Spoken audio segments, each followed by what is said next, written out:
Get this. Adults with financial literacy skills have 82% more wealth than those who don't. From swimming lessons to piano classes, us parents invest in so many things to enrich our kids' lives. But are we investing in their future financial success? With Greenlight, you can teach your kids financial literacy skills like earning, saving, and investing. And this investment costs less than that after-school treat. Start prioritizing their financial education and future today with a risk-free trial at greenlight.com/get-started. That's greenlight.com/get-started. Kang the Conqueror, man. You keep saying that like I'm supposed to be excited. Is he a cool character in the comics? I'm not quite sure, actually. Well, then why are you excited? Because he's Kang the Conqueror, dude. Get off me. Stop. Get off me. Well, just give him the crack. This is 2 shows in a row now. Just give him the rest of the crack, Heath. Hey, guys. What's up with the dog biting thank Heath? you. Oh, hey, Noah. Hey, Cecil. So, you know how last week I had that fabulous idea of us having a mascot and then Heath I was in the ruined hospital for a week and a half. I ruined it with that. I ruined it by doing ruined that. it. So Okay. this week, the episode was about a bear filled with cocaine. Okay, well, technically, right? it ends with the bear full of cocaine. It's not really about the bear, but it's got it. Just, Whatever, Tom. The just point read it. is, I realized the problem with Duck-billed Platypus was that he wasn't themed. So, bing, bang, boom, now we've got our own drug-themed mascot. Okay, Eli, but that is just a dog that's attacking Heath. That's attacking me. Thank you, That's Cecil. Yes, That's what it is. ridiculous. Okay, to be fair, the only pun I could think of was cocainine, and then Heath decided to share the cocainine's crack, and so... I only wanted a key bump. Well, so here we are. The point is, here we are. I gotta say, cocaine is It's pretty not damn bad. good. It's really Eli. not bad. Thank you. I stole it. I stole it from Reddit. Oh. It's not Okay. even an original name. This is even less worth it now. Keith, You didn't even come up with that yourself? Stop yelling in front of cocainine. You're going with Cannabiscuit. Cannabiscuit is better. Cannabiscuit is Cannabiscuit really is good. really, So much really better. much better.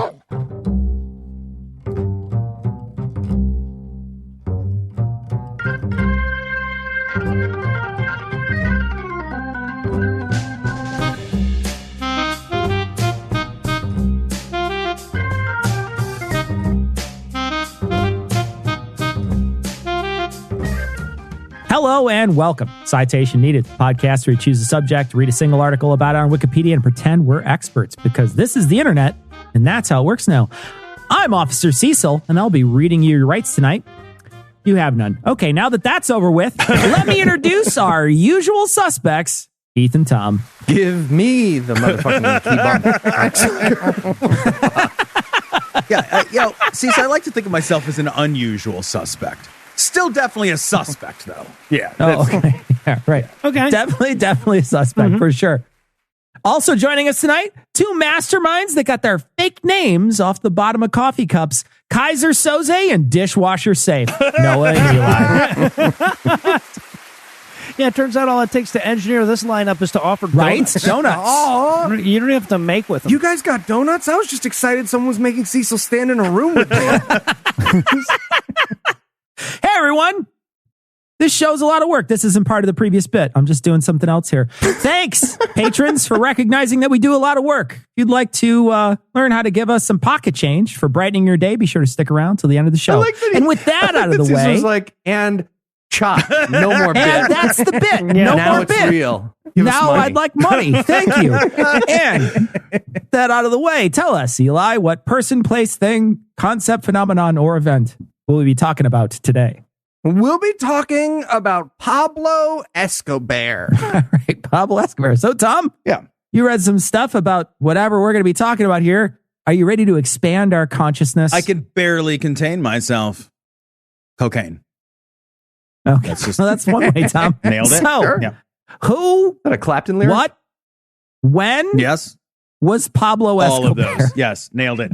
All right. Yeah. You know, if I had to pick my favorite American forever war to hate on, and there are a lot to pick from right now, America's Sure. war on drugs would almost certainly be the clear front runner. I mean, for decades, we've insisted that sooner or later, if we just break down enough doors and lock up enough people, we just prop up enough puppet regimes across Central and South America, or give the local police enough tanks and flashbang grenades, then, well, by God, we're going to win this one. Except we haven't at all, and we won't. And if there was ever a story that shows just how much we will not win the drug war, there is no better example than that of Andrew Carter Thornton II. And no matter where you think this story is going, I can absolutely guarantee that you will not guess the ending on this one. Okay, all I'm going to say is that is a perfectly cocaine-y answer to what is Pablo Esco-Bear. Thank you. All right, let's go. Born in 1944 to Carter and Peggy Thornton in Kentucky's Bourbon County. That's all their counties, Tom. I wish it was all their counties. Oh my God! Everybody just read it. It's not all the bourbon's not from Kentucky. Andrew, Idiots. a That's lot of not it's what I from was saying. Evansville, I'm saying Indiana. all the Kentucky is from bourbon. Andrew Drew Thornton was born into blue blood Southern royalty, and everyone expected that he'd lived a life typically expected of Southern blue buds, very likely working on the thoroughbred horse farm that he grew up on. He was educated at Sayre, a very prestigious elementary school, after which he very predictably moved on to the Sewanee Military Academy in Tennessee. And at this point, his path began to diverge from the blue blood expectation when he dropped out of college after one semester to join the Army in 1963. He gets there the first day, starts to saddle up his platoon mates. What? Side saddle? I'm supposed to do him side saddle? I don't understand. While in the Army, Drew became a paratrooper for the 82nd Airborne Division. He took part in the U.S. invasion of the Dominican Republic. I guess a quick word might be necessary on that. I had literally never heard of the U.S. invasion of the Dominican Republic until I read about it in passing in a WAPO article about this guy.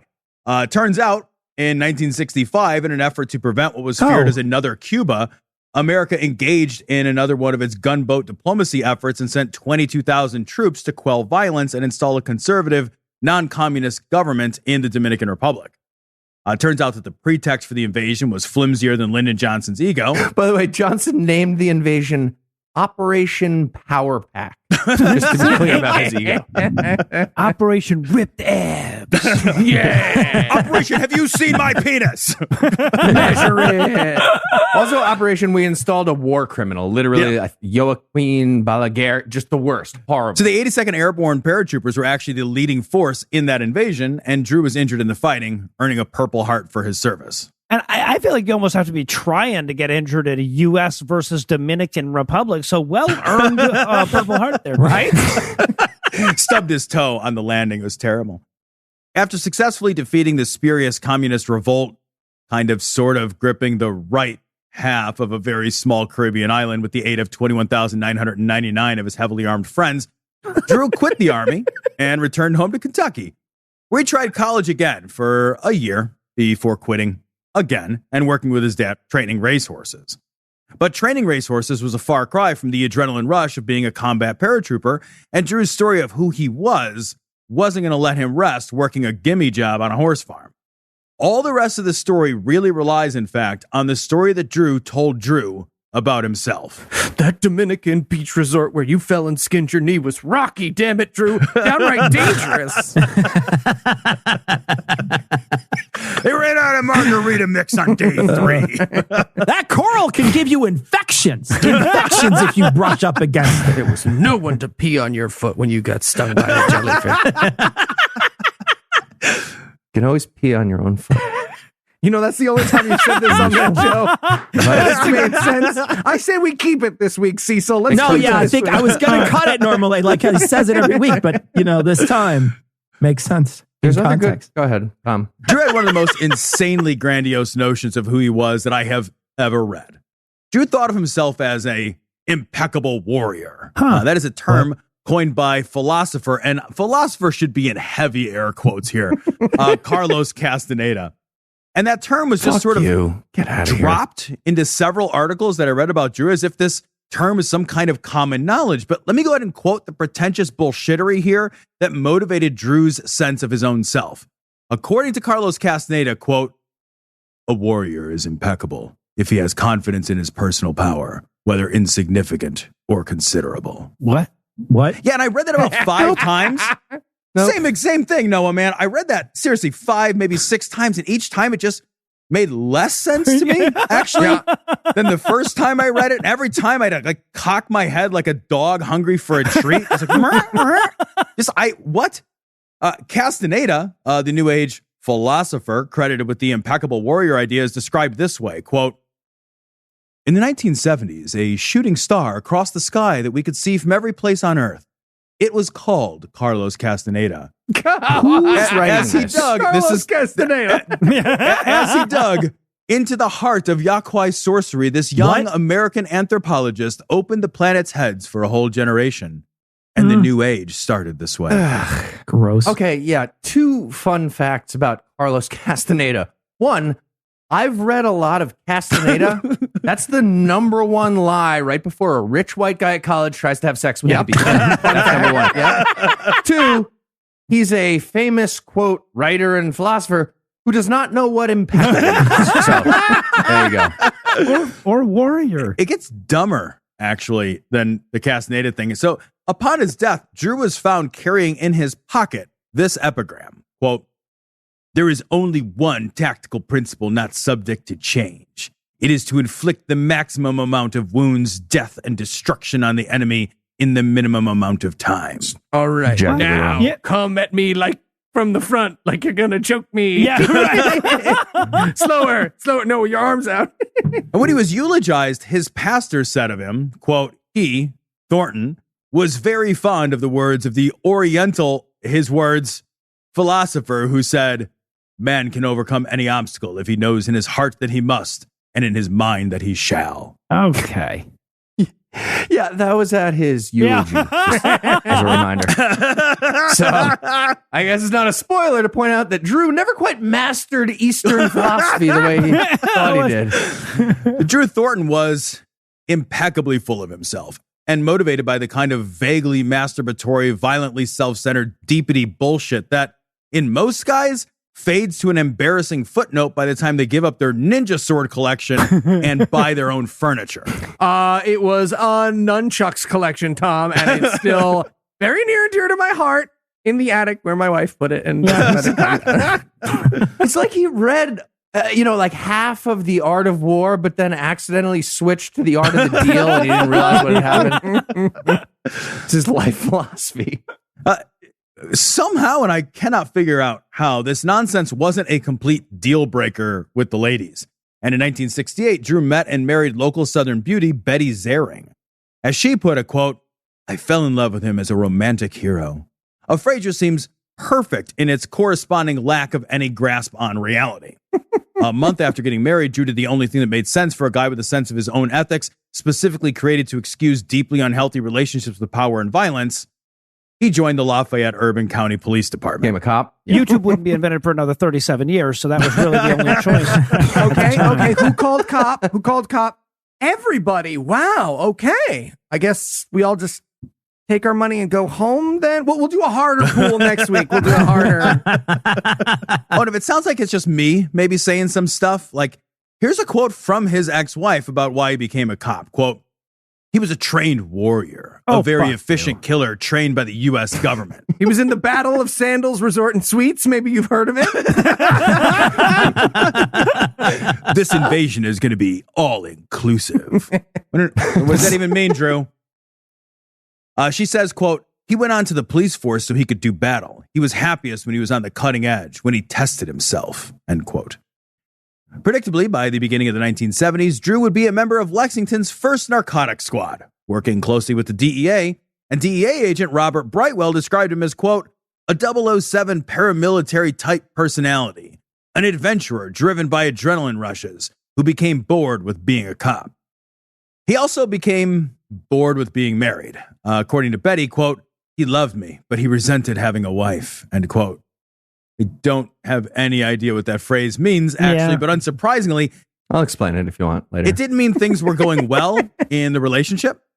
As a narcotics officer, the work that Drew sought out was dangerous, and so were the connections that he made. As a narc and a thrill seeker with a grandiose sense of himself, Betty realized that she couldn't possibly feel safe married to a guy who defined himself as a warrior leading a dangerous double life, and the pair divorced just a few short years into their marriage. It doesn't sound like a marriage with short years, Tom. I'm going to say it's pretty long. Every day is 1,000 years. The other officers who worked with Drew also began to see that he took risks the others didn't. A fellow police officer interviewed about Drew described him as, quote, "an edge walker." As a policeman, Drew could walked What? the edge only so long before it became routine. Drug smuggling was a natural transition for him. He was a Starsky and Hutch type of cop. He drove fast cars, popped in and raided people. He was as flamboyant in his life as he was in his death. End Oh, quote. see, and I was worried this story wouldn't have a happy ending.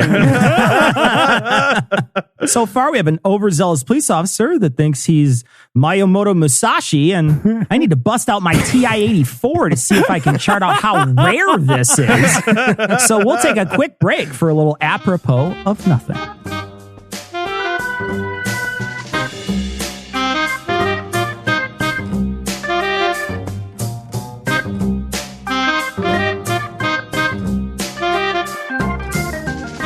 Okay, and then Hoskins, you're going to take 21st Street. We just want to make sure that... Sorry I'm late, Captain, but I don't play by anyone's Hey. rules. Officer Thornton, go ahead, take a seat. I want that one. This is the one I'm sitting in. Yeah, give me your chair. No. Yeah, you sure you want to say no to a lethal weapon? Yes, I want to say no. Thornton. Fine. I'll sit on the floor. There are so Thank you. many chairs, Thornton. Right? So many Indian chairs. style. None of this crisscross applesauce bullshit that the hippies are calling. I'm sitting Indian style on the floor. I'm Okay, literally racist. vibrating with how much I hate you. Guys, back to the mission. So, like I Yeah, said... here's what we're going to do. Here's what Wet we're gonna Willie do. and knee high here, Okay. cover the back. I You come go. busting in, front guns blazing, dive, roll, karate, backflip, dive, roll, blam, drugs off the streets, ladies in the sheets. You know what I mean? Bam. Thornton?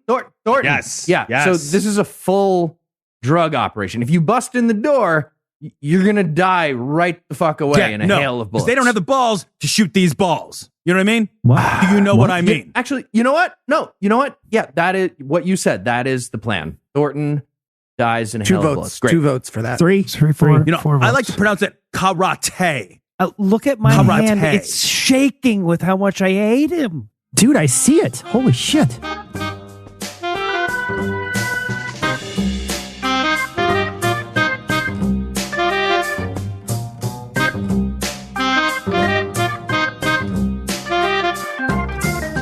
Well, so far we have a police officer practicing gun katas in his room while blasting the Dynasty Warriors 3 soundtrack. What happened next, Tom?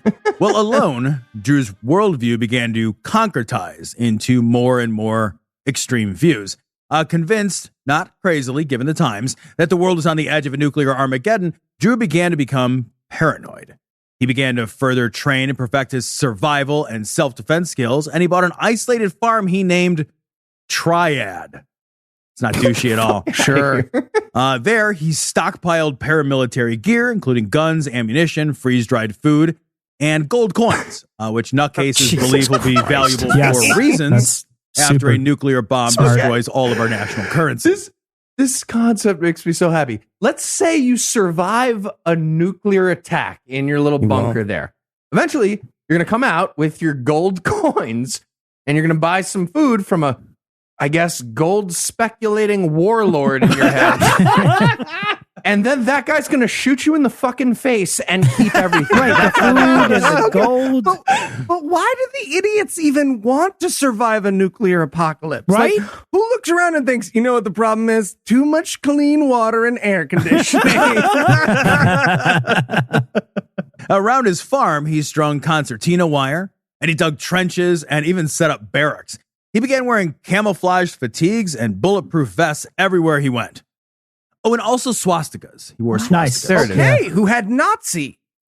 Again, everyone. Maybe we need It to was start everyone, doing another thing besides guessing Paul. D&D. You guys want to play D&D next? D&D? All right, so Tom, I just want to Yeah. summarize wrist control montage, right? Since the break, basically wrist control montage. That's accurate. So his Pronounced farm... Jodo. Jodo. So his farm, Triad, was so kitted out with crazy shit that even in Kentucky, it raised eyebrows. Yeah, Thornton's farm was the subject of aerial and ground surveillance several times following reports Whoa. that Thornton was operating a guerrilla warfare training camp for mercenaries, according to Sergeant Ralph Ross. But remember that Drew was still a cop himself while he was doing all this crazy shit. So he simply told the other cops it was all cool, and insane compound full of guns and surrounded by barbed wire was his freedom and liberty fort or whatever, and Second Amendment, and are you detaining me? And then they all had beers and nothing happened. Yeah. Right, exactly. So, Drew, you say you're out in the woods just shooting holes into donuts? Okay, sounds legit. Let's go beat up a black guy. What do you say? It says that on the Kentucky license plate if you read It all does. that. While on the police force, Drew again went back to school, and he got himself a lawyering degree in 1976, though it doesn't appear he ever actually did any simple country lawyer law talking. Instead, in 1977, Drew's best friend, another Kentucky royalty dickhead who went to the same fancy private schools as Drew, formed a private security company called Executive Protection Ltd. Drew quit his job on the police force to go into the private security world with his buddy. Yeah. Their first choice for the name of the company was Rich Kids Playing Guns, but apparently that was already incorporated by 47 other businesses in Kentucky. So, Yeah. 3 restaurants. a Weird. car wash. It was weird. Yeah. Little is known definitively about everything that happened between 1977 and 1981, but in 1981, shit starts to get kind of crazy. So in 1981, maids at a hotel that Drew's friend Bryant was staying at smelled some pot. And because it was 1981, they just said no and called the cops. When the cops showed up at Bryant's room, probably thinking they were going to steal some dude's They had shitty an egg ditchweed. and a frying pan, and they were going to do the whole demonstration. Oh, quick. I smell pot. Call Nancy. Get her over here right away. Swiping Ron. So when the cops showed up to Bryant's room, Learned it by watching you. when the cops showed up to Bryant's room, probably thinking they were going to steal some dude's shitty ditchweed and smoke it back in the patrol car, they instead walked into the craziest room full of clues you can imagine. In Bryant's hotel room, they found an assload of semi-automatic weapons, $22,000 in cash, a dozen or so fake IDs, and a notebook full of names and addresses of men around Lexington with like cryptic code word shit like Operation Bluefin written amongst them. Okay. One of the names in that notebook was none other than business partner and impeccable warrior, Drew Thornton. Hey, pro tip, if you have a notebook with names of operations, you're not being cryptic enough. Don't have The cops, astutely sensing this was not the weed bust they thought it was, arrested Bryant, who tried at first to claim that he was CIA, and you can't arrest spies, that's a rule, let me go. When that failed, he kept hinting that, okay, he wasn't CIA, but the CIA knew what was up. The local cops involved a number of federal agencies, and soon Bryant and 25 others were indicted for conspiring to smuggle pot and for stealing weapons from the China Lake Naval Weapons Center. What? Yeah, that theft at China Lake was not a nothing burger event. It prompted massive investigations into the trades of arms for drugs.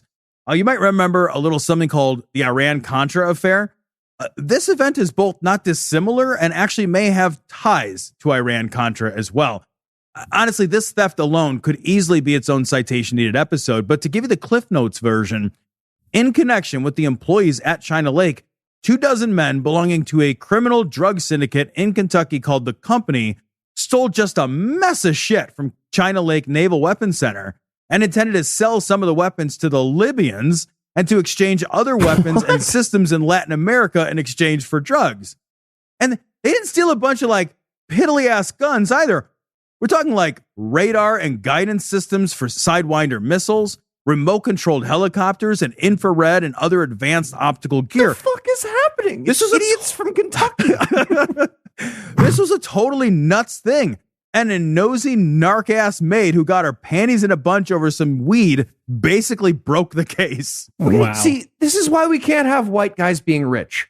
When they're Right. poor, they do some shitty cocaine and then they lie about Operation Bluefin to me, a bartender at 4 a.m. and I have to fucking listen to it. When they're rich, they actually fucking do it, Yeah. apparently. Right. And by the way, I'm sure remote control helicopter is a reference to like an early form of drone or something like that. But when you said it at first, I was like, so they're out shopping for Sidewinder shit and decided to pick up something for the kids too. Side note, I would love for that stuff to be way harder to steal. Like so much harder than Kentucky guy wearing camo in the middle of a Walmart level. Difficulty to steal. It's terrifying. So important. Sidewinder missiles? No. Where did we have that? Just out? China Lake. We should have one spot It went to like a shelf, and then they like, bought it with cash, and then like got another one and returned it with the. Now, Thornton was one of the men indicted in the drug smuggling conspiracy. Drew, former narc, was charged with being the pilot of the DC-4 that was used to smuggle tons of marijuana. But indicting is not the same as arresting. Nope. The cops had his buddy Bryant, but Thornton wasn't in the hotel room. So once he was named in the indictment, Thornton remained a fugitive for months, not having been formally arrested for lack of the police's ability to find him. A few months after the indictments, U.S. Customs seized a converted minesweeper, it's a boat, that was carrying both 1,500 pounds of marijuana and a machine gun that was registered to Thornton. The U.S. Marshals stepped up the pressure, and Thornton was arrested in Fresno, California. Okay, so he's a black market weapons dealer, and he was like, okay, but this machine gun is legit. It's basic freedoms. I'm going to register this. And I'm going to keep it in my truck full of illegal guns. I got away with stealing Sidewinder missiles. Yeah. That's insane. Now, you might be thinking at this point, wow, this guy is a former narcotic cop now indicted as part of a massive drug smuggling operation. His weapons are tied to those crimes, and at least peripherally, he is involved in a major theft of military weapons intended for sale to hostile foreign actors. I bet he definitely doesn't get bail. He definitely won't get bail, But right? remember, he's a white guy who likes swastikas in Kentucky. Okay. So, no, of course he got bail. Got bail. He posted Yep. bail. By bail. coming up with Yeah. $75,000 in cash, a not at all suspicious amount of cash to have available, and pledged a surety bond of a further $1 million secured by his interest he owned in several racehorses. And coming around the bend is extensive prison term, but wait, he just got overtaken by white privilege. White privilege in the lead. White privilege wins. White privilege wins. Why would the court take that? Because like if he jumps bail, they get fucking horses, and they were fine with that. The judge is just sitting on the horse, beating his gavel on the fucking saddle. Now, while awaiting trial, just 3 days before the hearing and while leaving a restaurant, Thornton was shot twice in the chest at close range with a .38 caliber handgun. Lucky for him, he was spared as the bulletproof vest he was wearing stopped the bullets. Also very lucky for him, the whole thing was likely his idea. Police concluded that the shooting was staged to try to convince a judge that his enemies were so numerous that any incarceration would be tantamount to forfeiting his life. And very weirdly, no charges were filed for his conspiracy to arrange for his own attempted fake murder, and the gunman was never caught. So, okay, so is it just me, or are you guys feeling like the first response to, and then you shoot me twice in the chest while I'm wearing the bulletproof vest was, dude, that's your solution for everything. You need to come up with a different idea. I shouldn't have yelled action and cut. That was on me. Dead giveaway. Before the trial itself could begin, Thornton pleaded no contest to marijuana conspiracy charges. And again, I guess I should mention he's white. So he got 6 months at a minimum security Jesus. prison in Nice. Lexington. Bryant, well, he received a 15-year sentence. And after his short stint at the minimum security prison, Thornton was repeatedly sought for questioning by other jurisdictions. Though never formally charged, Thornton was implicated and suspected in a just stunning number of what the police referred to as vendetta deaths. What? These deaths are of some pretty high-profile people, and all of them were connected to cases Thornton was involved in some way. Jesus. They include the assassination of a federal judge, the murder of a Florida state's attorney, the murder of a witness in the original case against Thornton, and the murder of an informant who alerted Customs to the boat full of pot with Drew's machine gun on it. Okay, yeah, that is my machine gun, but a random gang of judges, prosecutors, and informants on fucking jet skis shot me in the chest, so I'm on base. That's law. Dismissed. Keep walking around. And then shit gets even darker. The former head of the DEA that Drew Thornton used to work with all the time was a guy named Harold Wade Brown. Brown and Thornton were, by all accounts, fast friends. So much so that Brown was forced to resign as head of the DEA just 6 months before he intended to retire because he was himself investigated for thwarting the investigation into Thornton's involvement as pilot of the DC-4 drug smuggling plane. I got friends in high places because my daddy ran some horse races. Oh, so good! So, wait. So the punishment for helping a friend to commit felonies was early retirement? Yes. Okay, the fact that nobody is surprised by this at all is the only thing the aliens will ever need to justify their invasion, okay? Oh, That's two it. votes. Let's just hear the Viltrumites out, you guys, okay? Can we hear them out? A Harold Wade Brown died by suicide, and when his cabin was searched, investigators found Brown, the head of the DEA, had a laboratory that he had been using to manufacture a poison that was often sold as cocaine, but which was not, in fact, cocaine. They didn't say what it was. It's the plot to the Prayer of the Roller Boys. Just for the record. That's what's happening right now. When police then searched his townhouse, they found a host of other exotic poisons, tear gas, explosives, and other just volatile shit that the head of the DEA definitely was not supposed to have in his townhouse. Do we vet these people at all? I mean, it feels like we don't. No. Okay, question. Are exotic poisons the ones with the little umbrellas in them? Or Yeah, Yes. get 'em in a coconut. They have the sword through the maraschino cherry, and you can put it on your that's what pinkies. I and thought. That's what I was picking. do the I just wanted fighting. to make Yeah. sure. Bartenders hate it when you order that shit. Okay. Well, I want the sword, Heath. If you just give me the Just sword, get I'll order a fucking beer. poison neat like a normal person. I'll have a scotch and a tiny sword. Coming right up, man. All right. Done. It's clear that both Brown and Thornton became drug smugglers while they were working together. Harold as the head of the DEA Jesus and Drew Christ. as a local narcotics agent. God damn it. A friend of both Brown and Thornton said of them, quote, "They were cowboys. They shared the same mentality, the same paranoia. They weren't in it for the money alone." Yeah, the benefit plan for terrorist drug smugglers is awesome. Gentle. When Thornton's ex-wife asked Drew how he was able to square the ethics of being a violent, murderous drug smuggler with also being a narcotics officer, we get this gem. Quote, Thornton replied, she remembers, that he meditated regularly, at which time he entered a world beyond good and evil. He told her he was of a hero consciousness, that at another time in history he would have been a Genghis Khan, a ninja or a samurai, a valorous paragon of fuck outta here. end quote.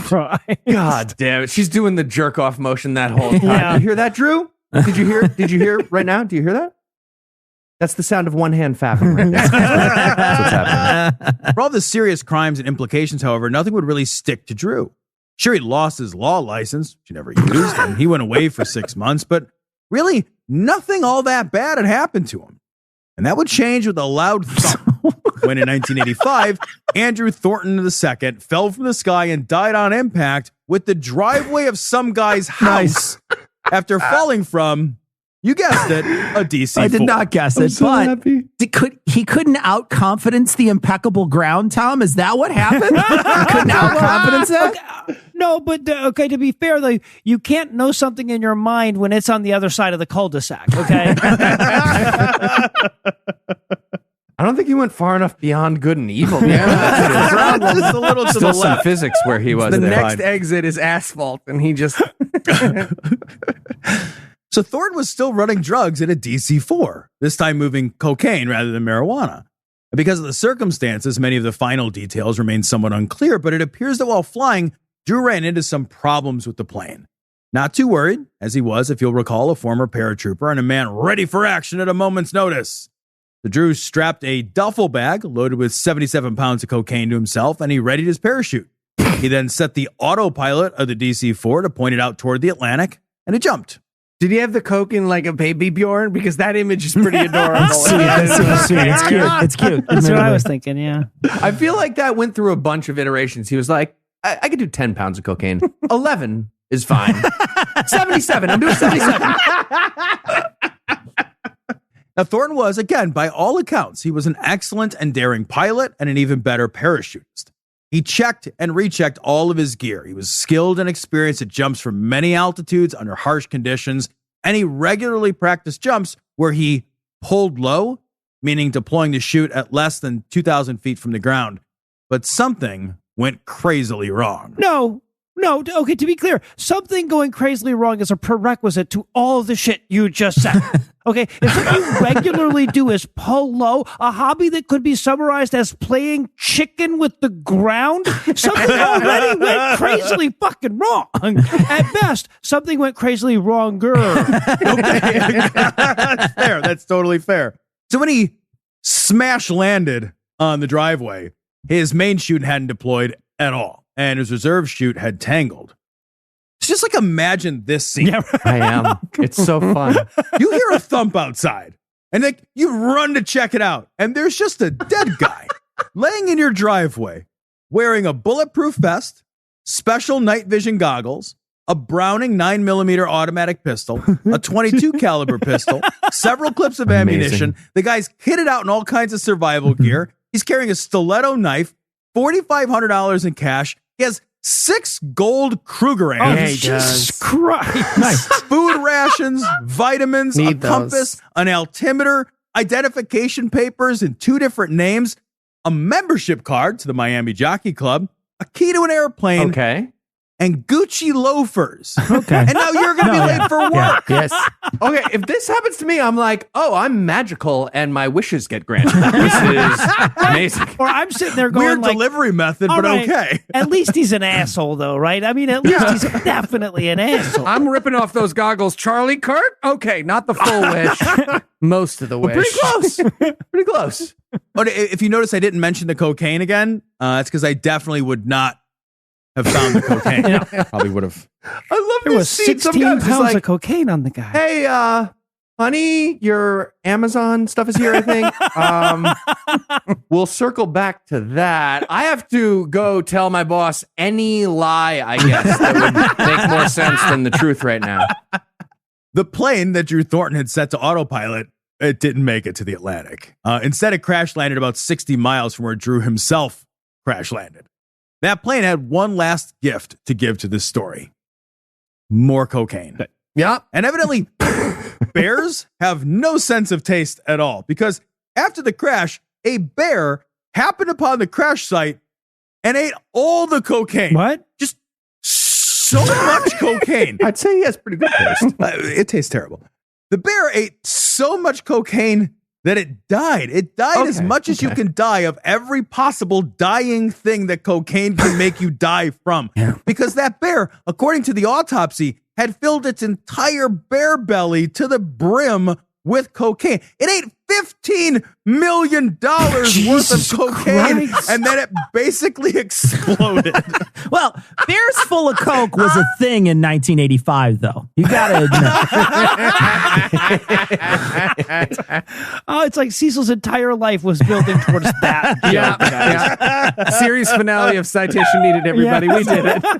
But this story is the gift that keeps on giving, because after the bear autopsy, someone decided it was a shame to waste a perfectly good cocaine bear. Oh, yeah. So they had the bear stuffed, this time with cotton rather than more cocaine. It would have been redundant. And the bear was briefly on display at a Tennessee park. The bear was moved to storage when wildfires threatened the park, and the bear was stolen and pawned. Hilariously, very likely for money for drugs. That's why you steal and pawn things. Cocaine Bear ended up in the home then of country music star Waylon Jennings, who bought it from the pawn shop, because I guess country music legends go to pawn shops and buy stuffed bears. Yeah. I mean, I want this, but question, are bears usually posed trying to convince their friends to open up a Buffalo Wild Wings franchise with them? I feel like that's a weird pose because of the cocaine. So Cocaine Bear was then sold to a Vegas hustler, whatever the fuck that means, and was again later resold, residing for a time in a medicine shop in Reno until some local Kentucky enthusiasts, that's a thing, from an organization with the dubious name of Kentucky for Kentucky. They are known, by the way, for their failed attempt in 2011 to change the Kentucky state motto to Kentucky Kicks Ass, likely rejected because it does not. Yeah, It doesn't. Right. No. They tracked down Cocaine Bear and brought the Bruin home again. Today, right now, the bear is in Lexington, Kentucky, the city that started the whole story, at the Kentucky Fun Mall, where he has been redubbed Pablo Esco-Bear. Pablo Esco-Bear is the greatest thing I've ever heard. Yeah, I love It's it. genuinely the greatest thing I've ever heard. Someone come along on. the line had that. So and they were good. like, guys, So good. guys. So This good. changes everything. I just want to point out that Tom took until the last 3 paragraphs of his essay to get to. I Hard think flex. that is a record. I mean, Noah, you normally That's a hard flex. come I think pretty you're right. close, but That's I what think it that is, is a record. bitches. Tom, if you had to summarize what you learned in one sentence, what would it be? Not everyone is made for a life adventure, Cecil. Most of us couldn't bear it. All right. Yeah. Are you ready for the quiz? The answer is I'm supposed to say yes now. You are supposed to say yes. Yes. All right, Tom. What was the name of Drew's favorite horse? A. Men's Secretariat. Just, that doesn't work at all. What? Go to the next one. B. Fail. No. Trigger. Yeah, okay, all right. I like that one. Okay, that's good. C. Acquittal Sebastian. Oh, Parks and Rec reference. Parks and Rec Thank you. reference. That's my That was heart, Eli. It's a donkey, not a My horse. heart. D. It's a miniature horse. Mano. War on drugs. Okay. All right. That was also good. But Was I it? got to Was go with That C was pretty because good. that's little Sebastian.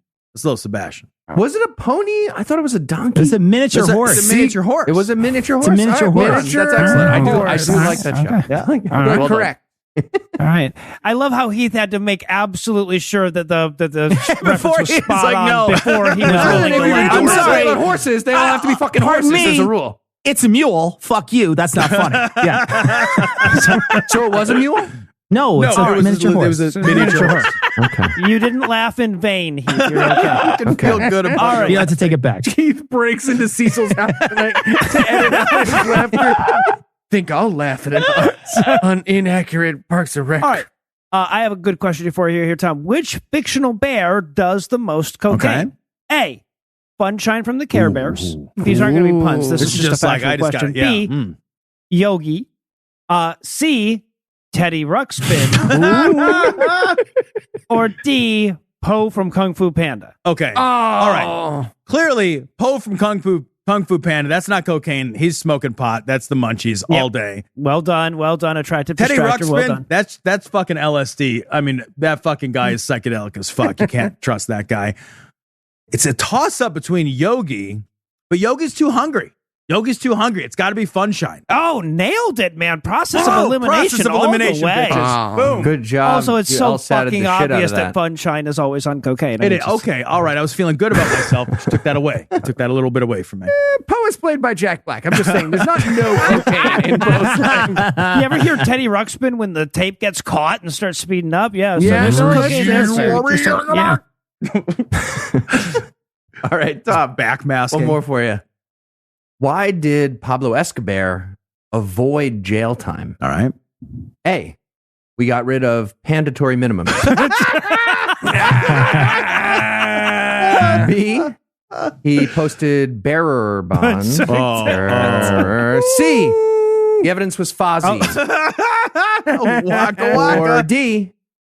Qualified immunity. That's the best one. Oh, it's got to be There you go. qualified immunity.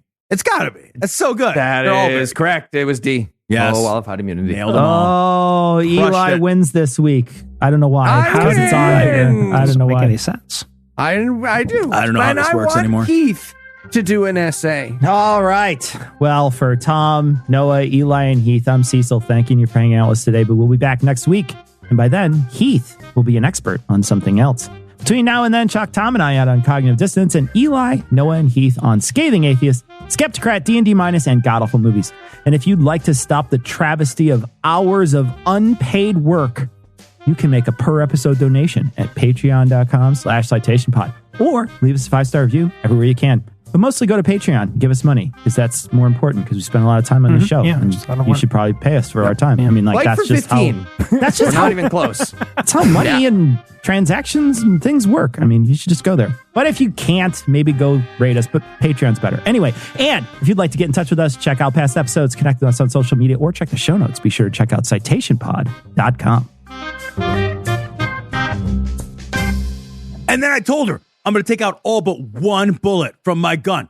All right, do you feel like I'm man enough to take you out on a date now? I could power a fucking submarine with how much I hate you. Yeah, that's what she said. Yeah. This message comes from Greenlight. Ready to start talking to your kids about financial literacy?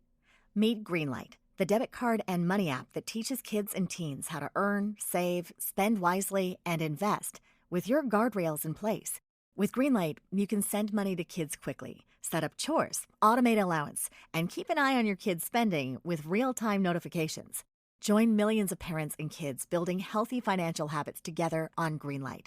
Get started risk-free at greenlight.com/get started. That's GREENLIGHT.com/get started.